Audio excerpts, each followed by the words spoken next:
Peggy 18.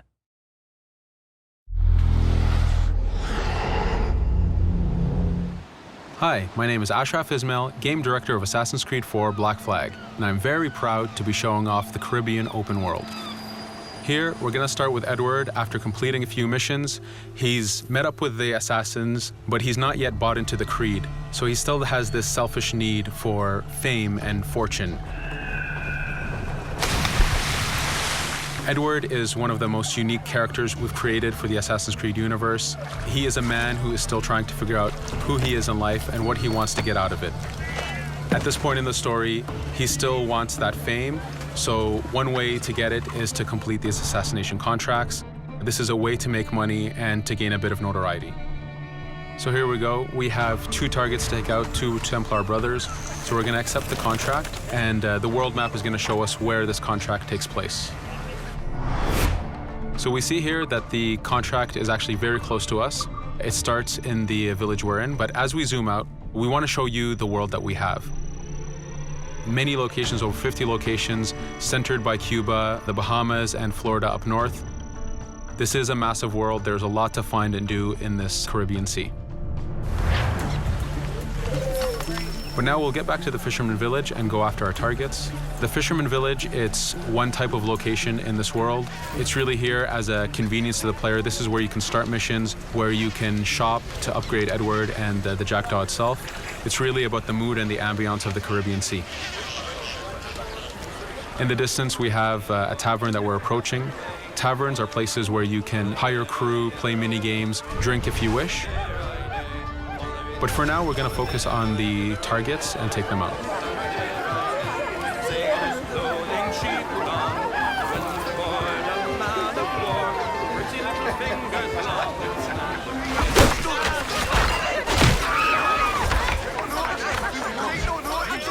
Now that we've taken out one brother, the other one's going to bolt. Just like classic ACs, we can chase him down and take him out that way, but there's many ways to complete this contract. We can use the new free aim system to shoot him this way, to eliminate him that way. We can jump onto the ship and take him out with his crew, but instead we're going to let him escape into the sea and follow him with the Jackdaw. This is your ship. This is the second main character of the game. You're going to have to customize and upgrade the ship as you go on this journey with Edward.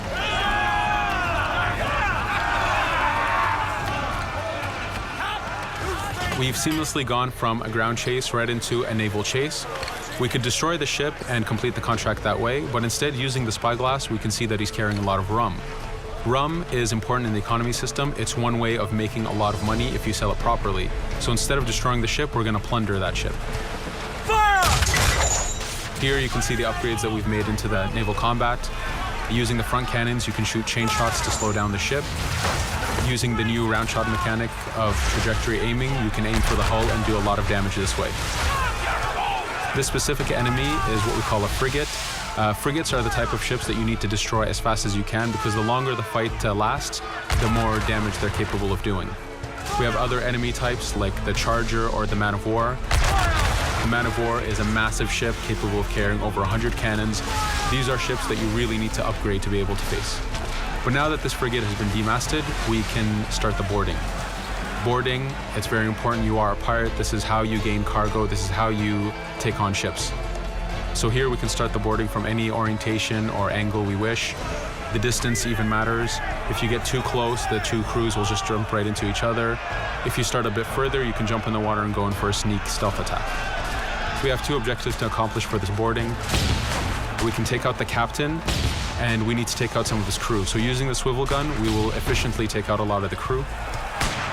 And now we'll go for the captain using Edward's navigation abilities.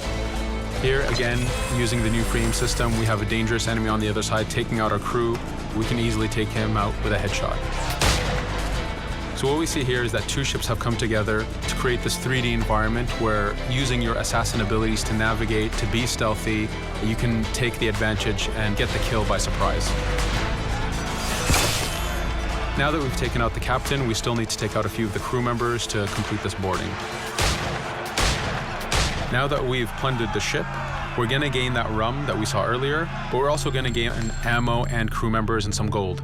With every boarding, there's 3 options that you can do with that ship. You can gain crew members, you can send the ship to your fleet if you wish, or you can salvage a ship to repair the Jackdaw if you took too much damage in the fight. In this case, since we did well, we're going to send the ship to our fleet.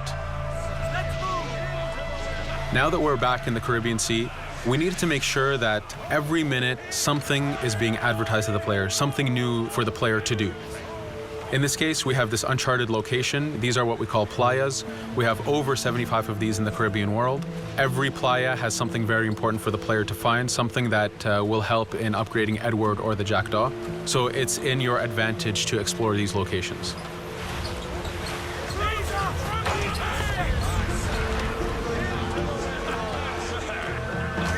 Again, for us, seamlessness is very important.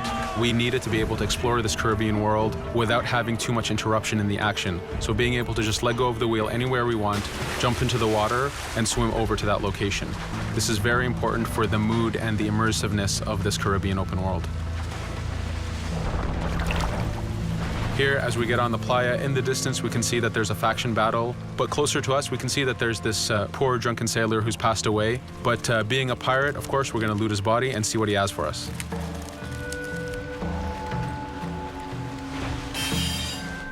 So we found a treasure map. This treasure map is asking us to go to an island called Misteriosa. Every time you find one of these, you know that you're going to find a treasure that is linked to the progression of the Jackdaw or Edward, so they are very valuable. Here we're going to take a look at that faction battle. We have a British ship facing off against a Spanish ship. We could jump in and take advantage of this opportunity, allowing each ship to weaken the other and for us to plunder both. But now we're going to make our way back to the Jackdaw. Again, this is the second main character of the game. There's a lot of customization and a lot of upgrading to do on the Jackdaw. You can upgrade all the weapons to fit the playstyle you wish. Now, as we get onto the Jackdaw, we can see that the crew is cheering for us. Edward has a really close relationship with his first mate, Adewale, standing right there, and with his crew. And this is something that you'll see later in the demo, that we can lose and gain crew members. Again, using the spyglass, we can really see the contents of a ship, but you can also assess the danger and threat level of these ships. But for now, we're going to continue to Misteriosa to find that treasure. Here we've crossed into a harpooning zone. The harpooning system is connected to the hunting system, which is used for upgrading Edward himself. So you can upgrade the number of weapons he carries, the ammo that you can carry, and even his health. But for now, we've moved past that zone and we've got into a storm. Storms are very dangerous. If you're not careful, if you don't know how to navigate a storm, you will take damage to your ship and you will lose crew members. In the distance, we can see a water spout. This is a tornado in the ocean.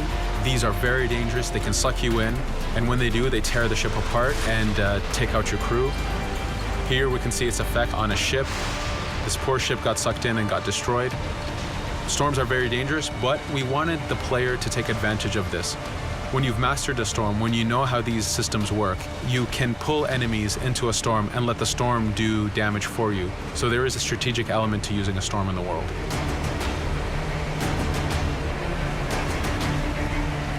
Here we can see that the storm is dying down a bit, but there's still this torrential downpour. It was very important for us to get the real mood of and atmosphere of the Caribbean in the weather cycles and in the daytime cycles.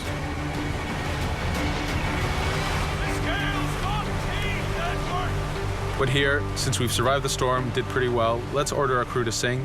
Sea shanties are a part of this game. It's a collectible that you can find in the world. So the more you find, the bigger playlist you have for your crew. But for now, we've made it to Misteriosa. So again, we're going to seamlessly get off our ship and explore this location. Misteriosa is a Mayan ruin. Mayan ruins are heavy with stealth and navigation capacities. There's a lot of treasures and hidden discoveries to be found in these locations.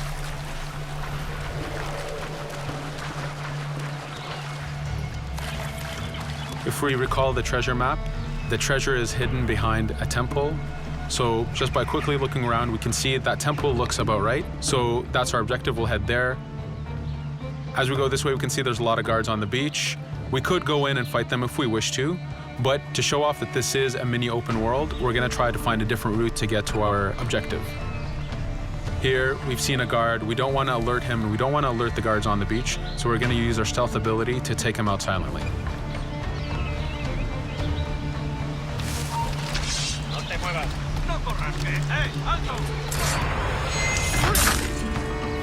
With AC3, we were able to push the navigation in the frontier, which means using natural environments like trees and rocks and so on.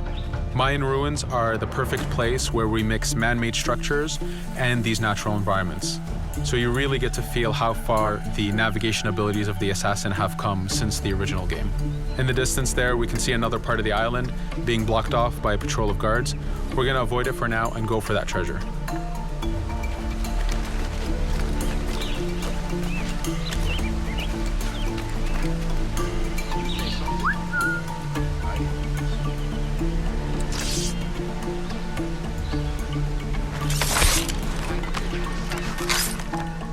It's important for us to be able to give the players new tools, specifically for stealth. In this case, we have the blowpipe. Using the berserk darts, you make your enemies go crazy. Effectively, this means that they'll attack anything and everything in sight, including their own friends, animals, or Edward if he was in the way. So you do have to be careful with how you use it. But now that we've caused a distraction, if we happen to fall down there, at least there's already a bit of damage done for us. But using our navigation skills, we're able to get past that area without any trouble.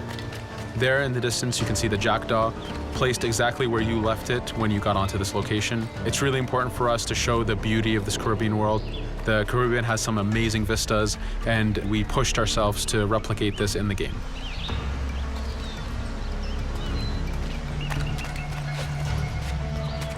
As we continue forward, we can see in the distance there's a couple prisoners that are taken hostage. This is a scenario that you need to use stealth. If you're detected by those guards, they will kill the hostages.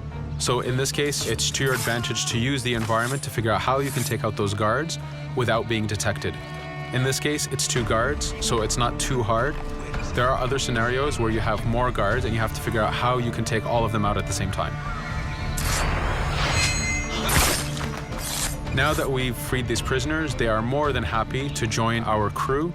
This is just one way of gaining crew members. As mentioned earlier, there's the taverns. There's actually many different setups of gaining crew.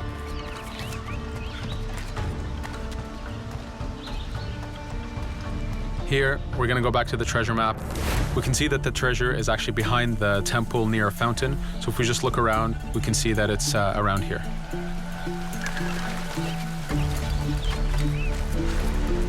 Now that we've found the treasure, what we've actually found is a blueprint. Blueprints are incredibly valuable for the upgrading of the jackdaw. This is how you can upgrade the biggest and most devastating upgrades of the ship. So here we're approaching a reach high point. Just like classic ACs, synchronizing with the reach high point reveals the contents of a location and the map itself. But as an added feature, because this game world is so huge, there are many different locations, this also becomes a fast travel point. So now you can, by synchronizing, now you can come back here anytime you wish to collect those treasures that we passed up a bit earlier. Here we've reached the end of the demo. This was a tease of the open world that we have. We're very excited to be able to show off this game and to let you play it very soon. Thank you for joining us.